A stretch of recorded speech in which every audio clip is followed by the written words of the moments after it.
Eh, Recién le comentaba a Mariano que hay toda una corriente vieja, pero que ahora en estos últimos años y podríamos decir la última década, se ha reflotado muchísimo esta corriente carismática que no está precisamente predicando el rapto de la iglesia, porque consideran que la iglesia es la herramienta de Dios para cambiar el mundo, para hacer de este mundo un mundo mejor. Esto es viejo, como recién hablábamos, pero se ha reflotado esta idea. Entonces, aparentemente, la juventud, los hermanos de estos movimientos religiosos, de estos movimientos carismáticos, encuentran en la política la puerta precisamente para desarrollar esta idea, ¿no?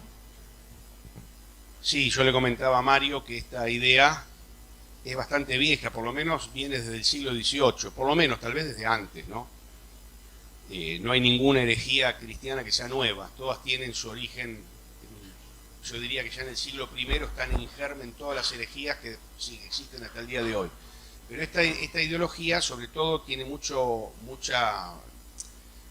desarrollo a partir del siglo XVIII, que es el siglo del racionalismo, donde la Iglesia fue contaminada con ese humanismo y con ese racionalismo y sostenía que el ser humano era bueno por naturaleza, entonces que podía establecer el paraíso en la tierra, el reino establecido a través del esfuerzo humano.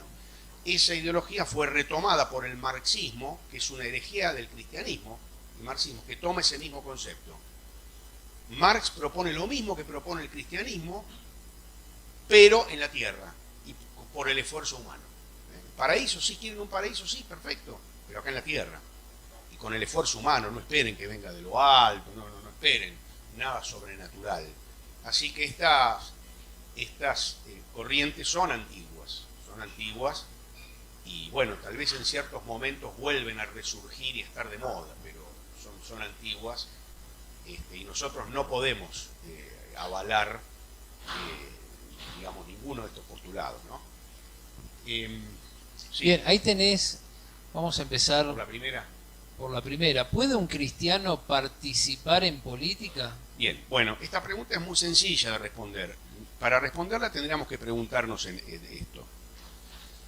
¿Es voluntad de Dios que exista la política y que exista el gobierno?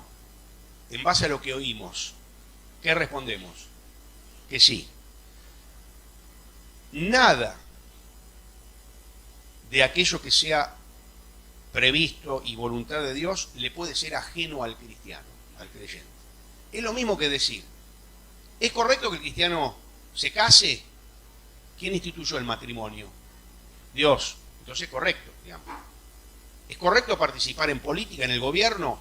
Bueno, evidentemente que si es una realidad querida e instituida por Dios, está abierta la participación del cristiano. Ahora, no creo que sea correcto involucrar a la Iglesia, ni tampoco creo que sea correcto la fundación de partidos cristianos o partidos evangélicos.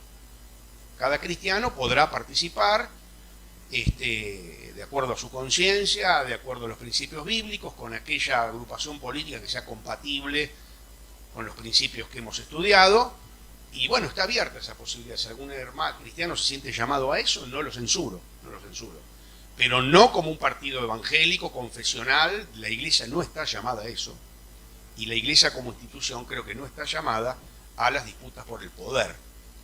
La política es una actividad como cualquier otra, dentro de las actividades que Dios ha querido para este mundo.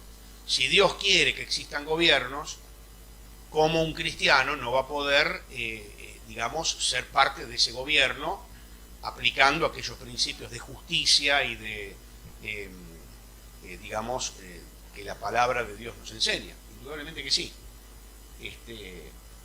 Pero tiene que saber que se va a encontrar con un área de la vida muy especial y muy particular.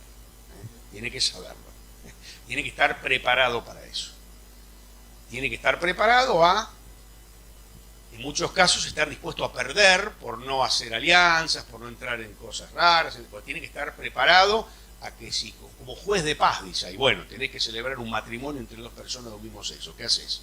Digamos, tenés que estar preparado a, si es necesario, poner la cabeza para que te la corten. Así que con esta advertencia, pero a priori y desde un punto de vista puramente teórico, no podemos decir, no, el cristiano en esta área no debe meterse, no debe involucrarse. No. Nada le es ajeno a Dios y nada le es ajeno al Hijo de Dios en aquellas cosas que han sido queridas y establecidas por Dios. Bien. ¿Podría hablar un poco del catálogo de peligros? Bien. Bueno. Es lo que dejaste. Ufa, pero ahí tenés... hablar de todos, tengo otra conferencia. Pregúntenme de uno y yo les digo en 3 renglones más o menos en qué consiste y por qué lo considero un peligro. Porque hablar de todos, por ejemplo, realmente se iría a otra conferencia, otra hora más de charla. Ecologismo, bien, no ecología. Bueno, muy bien, perfecto, ese es un buen tema, porque es uno de los temas que más confunden a los creyentes.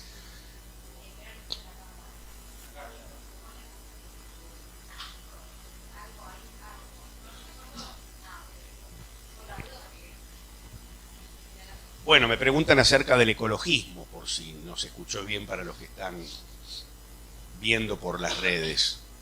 En primer lugar, ecologismo no es lo mismo que ecología.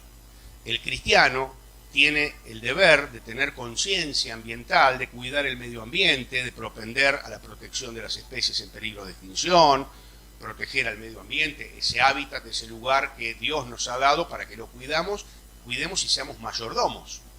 Algo, digamos que si hablamos de ecologismo, la Biblia es el primer libro ecologista cuando dice, claro, tenemos que administrar, cultivar y cuidar aquella creación que Dios nos ha encomendado, que no es nuestra sino es de Dios, tenemos que cuidarla. El ecologismo es algo muy distinto a este principio. Y para eso les recomiendo escuchar las declaraciones del fundador de Greenpeace. Escucharon hablar de Greenpeace, ¿no es cierto? Tal vez la organización ecologista más famosa. El fundador de Greenpeace, los fundadores, que fueron 3, se retiraron de Greenpeace,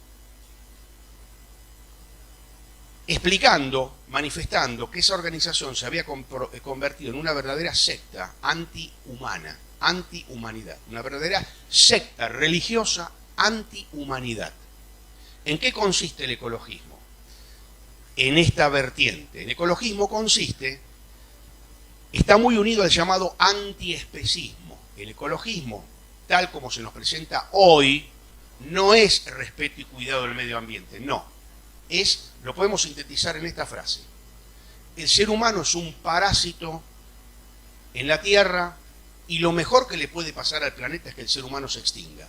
Este es el dogma por el cual podemos sintetizar lo que hoy es el ecologismo, lo que hoy es Greenpeace. Esto lo dice el mismo fundador de Greenpeace, que se ha retirado y ha denunciado esto. El video está en YouTube, o sea, que quiere me escribe y yo le doy material sobre el tema. Entonces, el antiespecismo implica que todos los seres sobre el planeta, desde las piedras hasta el ser humano, tienen el mismo valor. Y los teóricos ecologistas sostienen que considerar que el bebé tiene prioridad en ser protegido, un bebé humano tiene más valor que un sapo, por ejemplo, es una actitud equivalente al peor de los racismos, porque todas las especies humanas, algunos dicen desde las piedras, de los minerales, pero pongámosle vegetales, animales, humanos, están en un pie de igualdad, todos tienen el mismo derecho y por lo tanto, es más, el ecologismo da un paso más en identificar al cristianismo como el principal, al judeocristianismo, ¿no?, como el principal responsable de las debacles ambientales. Ese texto, dicen, que establece que el ser humano debe señorear sobre la tierra y demás, ahí está la causa de las debacles del medio ambiente. Por lo cual el judaísmo y el cristianismo son los grandes responsables, así como la ideología de género dice que el cristianismo es el gran responsable de la opresión de la mujer y de la explotación de la mujer, dicen que es el gran responsable de la destrucción del ambiente. Entonces, el ecologismo es una corriente filosófica, ideológica, virulentamente anticristiana, que además, y esto sería para otra charla, responde a una agenda global de reducción poblacional, de inspirar temor en la población. Ya se venía diciendo que el del 2000 iba a ser el fin del mundo, ahora dicen que si antes del 2030 no sé qué pasa, se acaba el planeta, permanentes, y ahí están involucrados la fundación de Al Gore, el ex vicepresidente de Estados Unidos. Bueno, esto es muy amplio, lo trata muy bien César Vidal, que llama a este movimiento casi de una manera un poco irónica la calentología, que hablan del calentamiento del planeta. Él demuestra, y los estudios científicos demuestran, que el planeta se ha calentado y se ha enfriado muchas veces a lo largo de la historia del planeta. De hecho, han existido, por ejemplo, periodos de glaciaciones, que hasta un estudiante de secundario lo sabe. Bien, y que no ha sido por obra de la humanidad, sino por ciclos naturales, digamos, astronómicos, cosas que yo no manejo, porque no es mi especialidad. Pero sí les puedo decir que el ecologismo tiene este fundamento filosófico tremendamente peligroso, y es una verdadera herramienta de la agenda globalista para la reducción poblacional y para la liquidación de la cosmovisión judeocristiana, porque además se nos presenta como alternativa otras supuestas civilizaciones no occidentales que vivían en armonía con el medio ambiente y eso, y entonces vino el hombre cristiano occidental a arruinarlo todo. Todo tiene el mismo objetivo, por eso que yo en una de las diapositivas que tenía aparecía un monstruo de muchas cabezas, un monstruo mitológico, que es la hidra. La hidra es un monstruo de muchas cabezas. Parece que son cosas distintas. Todas son parte del mismo proceso, del mismo monstruo, digamos. Todas ese catálogo de peligros son parte del mismo proceso, tienen su origen en lo mismo y apuntan a lo mismo. Solo que siempre se nos van a presentar como la gran panacea del bienestar, o sea, el ecologismo para preservar el ambiente, la ideología de género para preservar a la mujer y los derechos de las minorías sexuales, y así con cada cosa. No tiene nada que ver con derechas, izquierdas, no, es transversal a cualquier política. Bien, bueno, bien, eso justamente es la tesis de César Vidal, es justamente esa.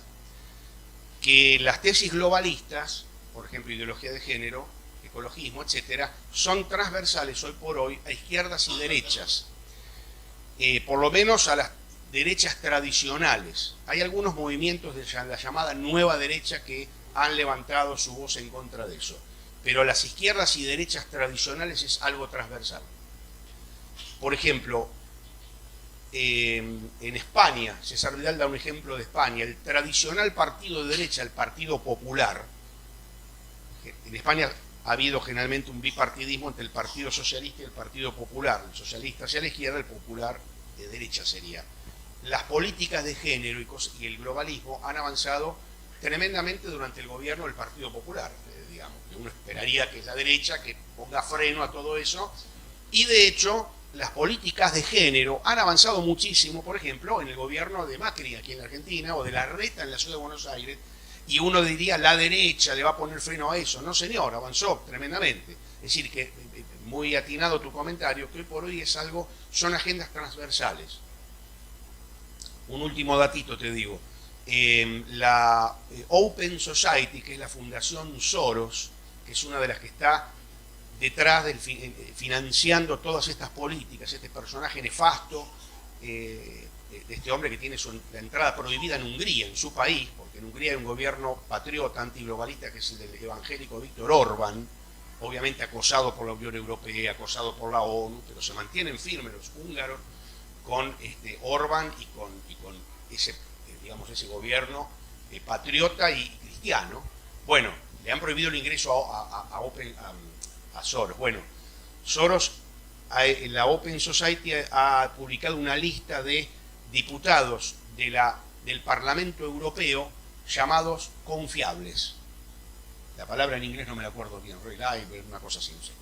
Confiables, en el sentido de que van a propender al avance de la agenda globalista, de todos estos dogmas que mencionamos. Y en esa lista hay diputados desde la extrema izquierda hasta la derecha, pasando por el centro. Agenda transversal.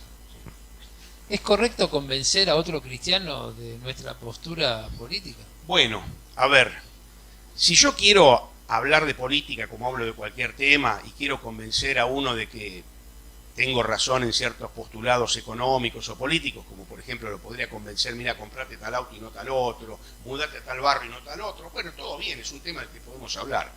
Hay que tener mucho cuidado con las discusiones políticas entre creyentes, porque las discusiones políticas entre creyentes han llevado a tremendas enemistades. Entonces hay que tener mucho cuidado. A veces, por amor a otro hermano, a los hermanos, y por amor a la concordia, a la paz en la iglesia, entre creyentes, hay que mejor callar sobre ciertos temas, ¿no? Porque el tema político ha causado mucha enemistad, mucha disensión innecesaria dentro de los creyentes y en el seno de la iglesia, incluso, en el seno de las familias también. Así que hablar de política, y amablemente uno sabe con quién hacerlo y uno sabrá también con quién no hacerlo. Es una cuestión de prudencia personal. Hablar de política sí podemos hacerlo.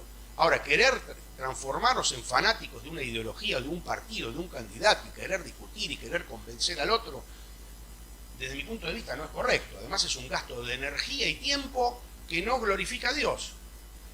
Así que habría que cortar con eso. Y todos esos comentarios que se hacen por las redes sociales y las tremendas discusiones que se arman a partir de eso. Tremenda pérdida de tiempo en cosas que no edifican. Y el diablo está mirando ahí, se está matando de la risa, mientras que nosotros nos peleamos por tal o cual político.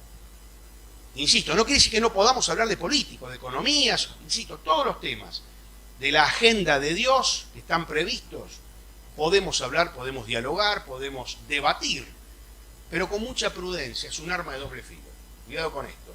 Siempre hay que privilegiar nuestra relación de hermanos y la paz en la iglesia y la concordia, y por sobre ganar discusiones o imponer nuestras ideas, a veces inapropiadamente fanáticas, sobre los demás.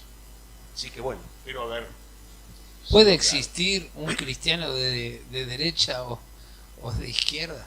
Bueno, por eso, según cómo, por eso digo, más que votar partidos, el tema izquierda-derecha también es una nomenclatura también controvertida. Tendríamos que hablar de cuándo se originó, en la época de la Revolución Francesa. El rey estaba en la Asamblea Nacional y a la izquierda se sentaban los jacobinos, que eran los revolucionarios, los que querían cambiarlo todo, que después tomaron el poder y usaron la guillotina a más no poder, y a la derecha los más conservadores, los girondinos, ¿no? A la derecha, y hoy seguimos usando esa terminología. Los más conservadores son de derecha, los más radicales y revolucionarios serían la izquierda, pero es una terminología un poquito... algunos insisten en usarla, otros insisten en reemplazar eso de izquierda y derecha, como entre otros César Vidal, por patriotas y globalistas. Lo que pasa que si vos hablás con la gente en la calle y le decís, no, claro, por ejemplo, le decís, ¿de qué tendencia política es? A ver, se me fue el nombre de este hombre del Partido Obrero, qué sé yo, no sé. Jorge Altamira, no sé si lo conocen, es un hombre del Partido Obrero que ya está grande.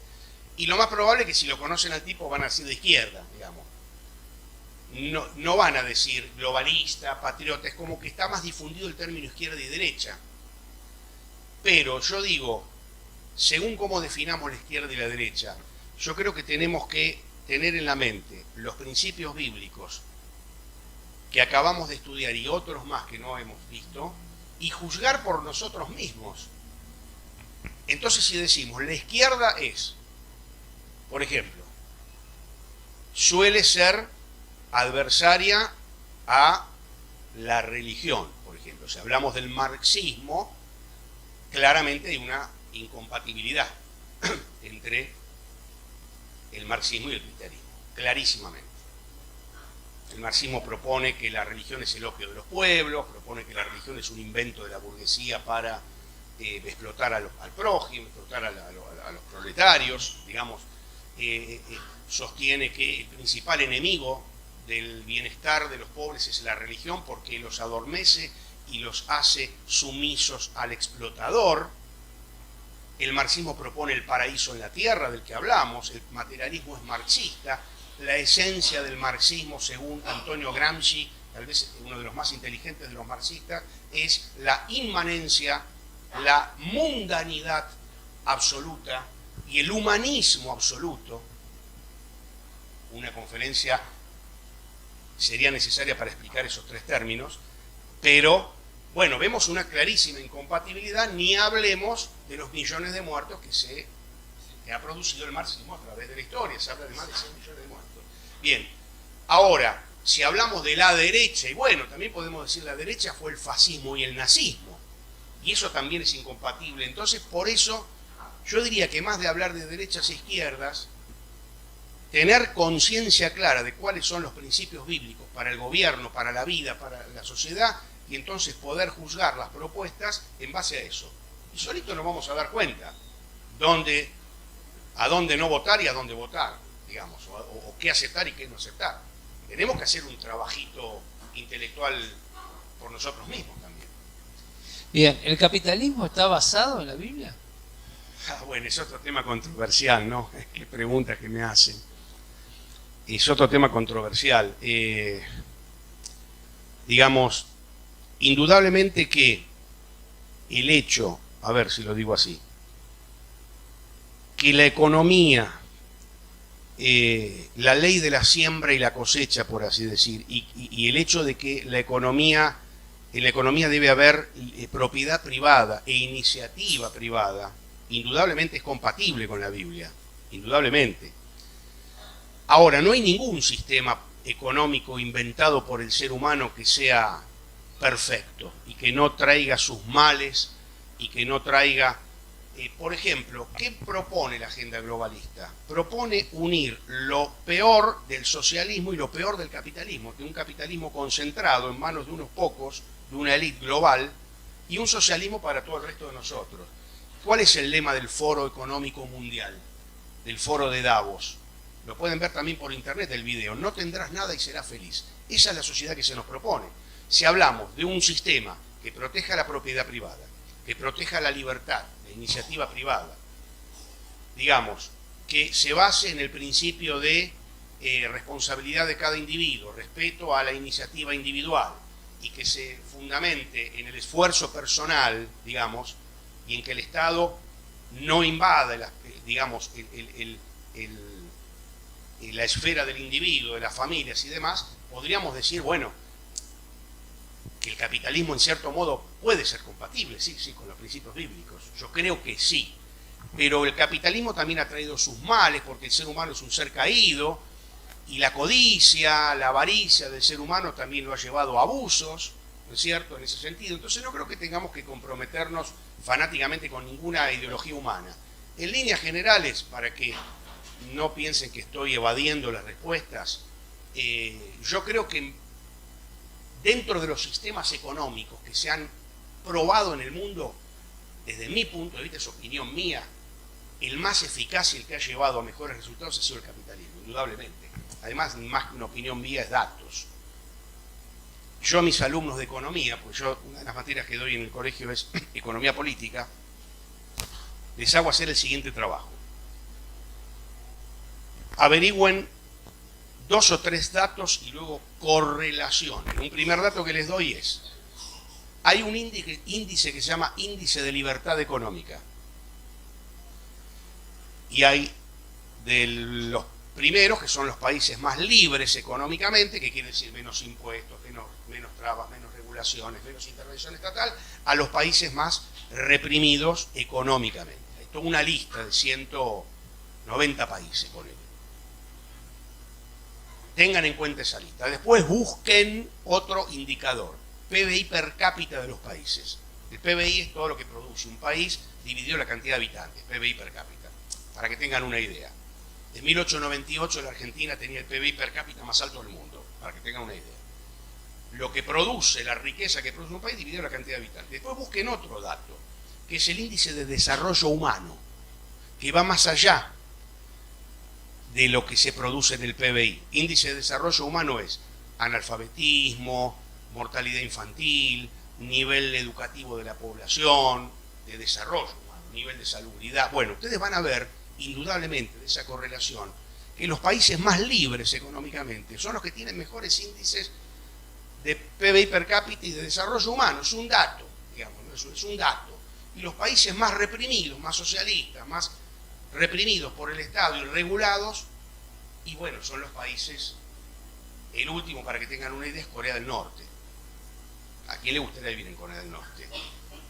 El último es Corea del Norte. Después, más arriba viene Cuba, Venezuela, y más arriba creo que vienen 3 o 4 países africanos como Sudán del Norte, Zimbabue y algún otro. Bueno, digamos, les estoy tirando datos y creo que mi respuesta y mi opinión ya ha sido expresada con claridad. Excelente. El mundo relaciona el concepto de ideología en la religión, donde según ellos somos presos de ciertas ideas. ¿Cómo responder?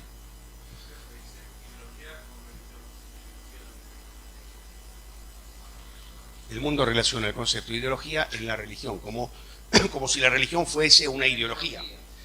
Bueno, acá tenemos que definir qué es ideología, que es lo que yo tenía en mi primer transparencia, en mi primer diapositiva.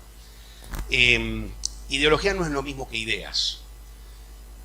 Voy a tomar una definición de ideología, la definición clásica, que hasta el mismo Marx dio esta definición clásica. La ideología sería algo así como un conjunto de ideas que se arman, que se inventan para deformar la realidad.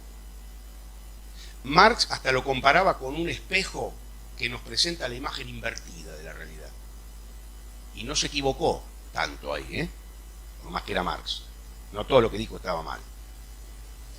Y la ideología sería un conjunto de creencias que de algún modo están destinadas a negar la realidad. Y las ideologías nacen por, yo siempre cito un texto del siglo XIII de Santo Tomás de Aquino. Él decía, cuando, a ver si me lo acuerdo,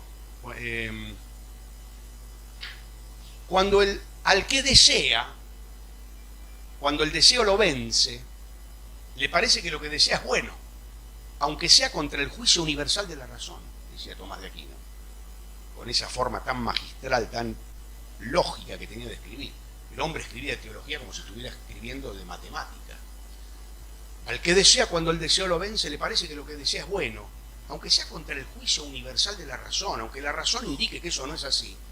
Y entonces, las ideologías se inventan para justificar modos de vida, para justificar deseos, para justificar hasta sistemas de poder para dominar al otro. Se inventan ideologías, no es lo mismo que ideas, ¿no? O sea, la ideología en cierto modo apunta a crear una imagen irreal de la realidad, y a la vez la ideología también incluye instrumentos, mecanismos de poder para hacer realidad todo eso que dice la ideología.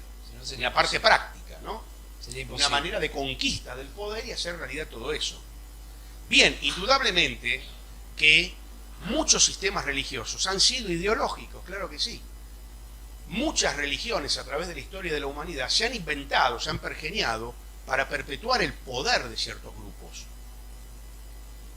Lo podemos hablar desde Egipto, donde el faraón era considerado un dios sobre la tierra y se inventó todo un sistema religioso para justificar que al faraón no se le podía siquiera mirar a la cara, hasta los grupos mal llamados, originarios o aborígenes americanos, donde los incas, los aztecas y demás también establecían monarquías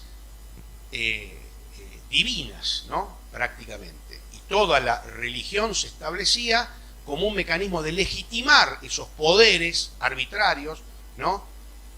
Nosotros creemos que el cristianismo no es una ideología porque creemos que tiene su origen en Dios y porque creemos que lejos de ser funcional a los poderes, el cristianismo ha sido el principal factor de libertad de los pueblos a través de la historia. Y este sí sería otro tema. Cómo el cristianismo ha obrado a través de toda la historia en contra de los poderes constituidos, arbitrarios, ¿no? Y en favor de las libertades, en favor de los derechos, en favor de la abolición de la esclavitud, en favor de los derechos de las mujeres. ¿Quién fue el primer feminista? Fue un pastor evangélico calvinista, ex sacerdote católico, Unán de la Barre, ¿no? Que fue el primero que escribió un libro sobre la igualdad de los sexos. Estoy hablando del siglo XVI. Sí, o 16 o 17, no sé si fue 1500 y pico o 1600, pero por ahí sí. Obviamente que ninguna feminista te va a mencionar esto. Entonces, bueno, en ese sentido no responde a esa definición clásica de ideología, como un invento pergeniado para servir a intereses espurios o satisfacer deseos. Es más, el cristianismo apunta en contra, y muchas de las cosas que el ser humano querría hacer, el cristianismo te dice eso no. Además nosotros, bueno, tendríamos que hablar de los elementos que tenemos nosotros para sustentar la veracidad de la Biblia y demás, de modo que no es una invención puramente humana, elaborada en un gabinete de, como todas estas ideologías que mencionamos, que en el fondo se han elaborado en gabinetes de reingeniería social, laboratorios de reingeniería social de grandes universidades, donde se han elaborado estas ideologías para servir a una agenda global, con ese propósito nefasto, ¿cierto? ¿Qué podríamos hacer ante el avance estatal en la educación de nuestros hijos? Bueno, usar todas las herramientas que están a nuestro alcance para impedir que esto sea así. El que no puede enviar a sus hijos a un colegio cristiano, que tampoco es garantía de mucho que sea un colegio cristiano, porque los colegios cristianos también están en muchos casos inficionados por estas ideologías. Yo hace poquito pasé por un colegio, en el que trabajo en 4 colegios cristianos, en uno de ellos había un gran cartel pegado en el pasillo que hablaba del tema de la violencia de género. Ya empezamos mal, porque la violencia no tiene género, la violencia puede ser violencia contra la mujer, puede ser violencia doméstica, puede ser violencia familiar, ya tomar ese postulado ya es empezar con el pie izquierdo. Pero aparte decía que había que despojarse de estereotipos respecto de la mujer. Y había algunos que eran correctos, que son estereotipos que son negativos. Pero uno de los estereotipos de los cuales había que liberarse era que la mujer es madre, esposa y madre, ¿no? Es un estereotipo eso, ¿no?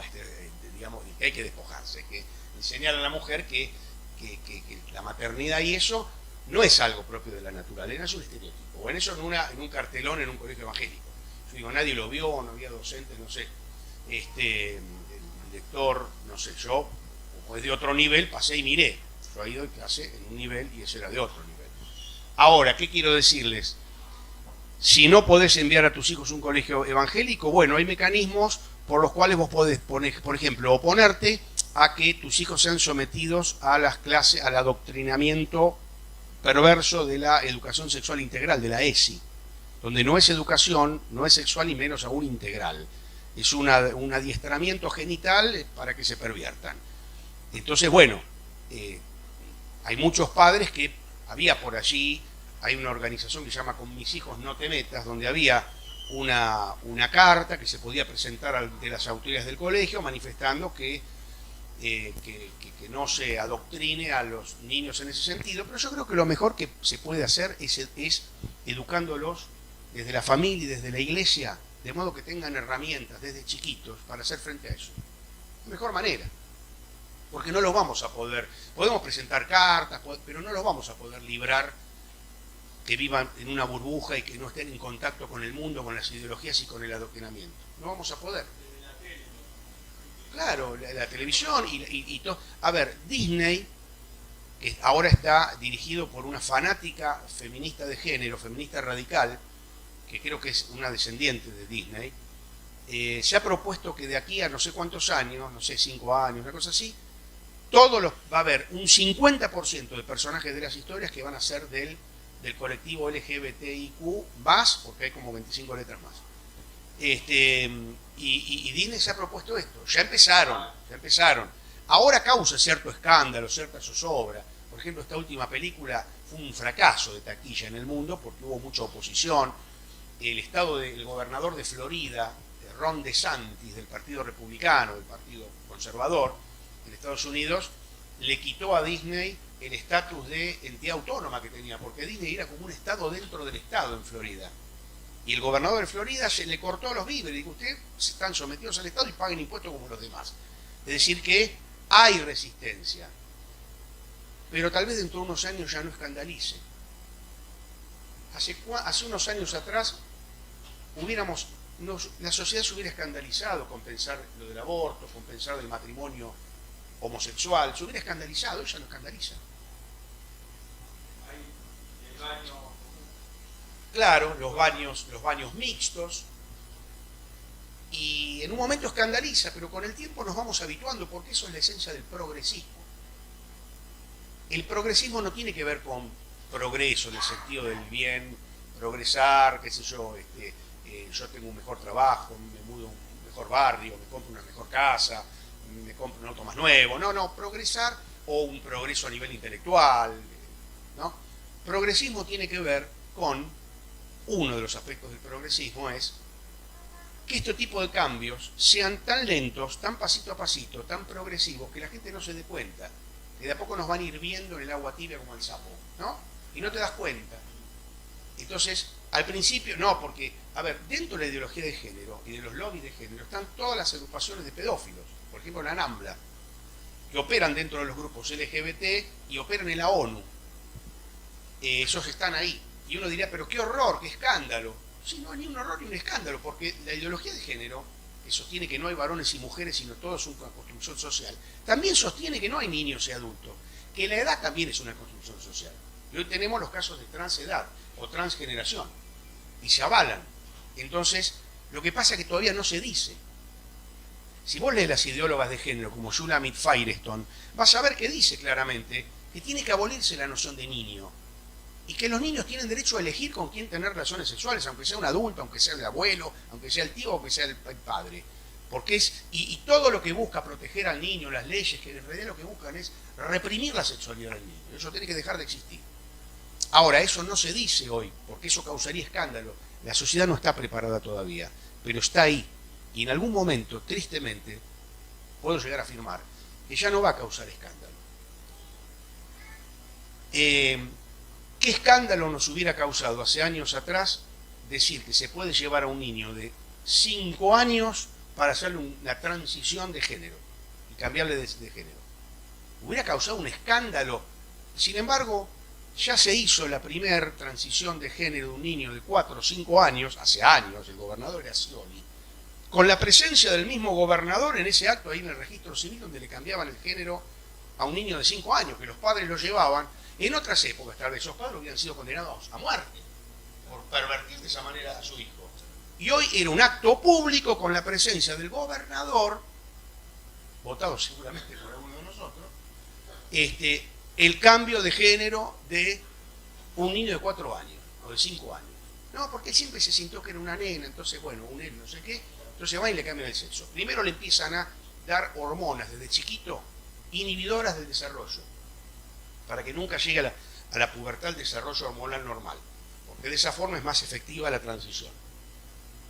Si empezás la transición cuando ya se desarrollaron los caracteres sexuales secundarios, es más difícil volver atrás. Hormonas inhibidoras. Segundo, después le empezás a dar hormonas cruzadas, que son para que se desarrollen los caracteres del otro género.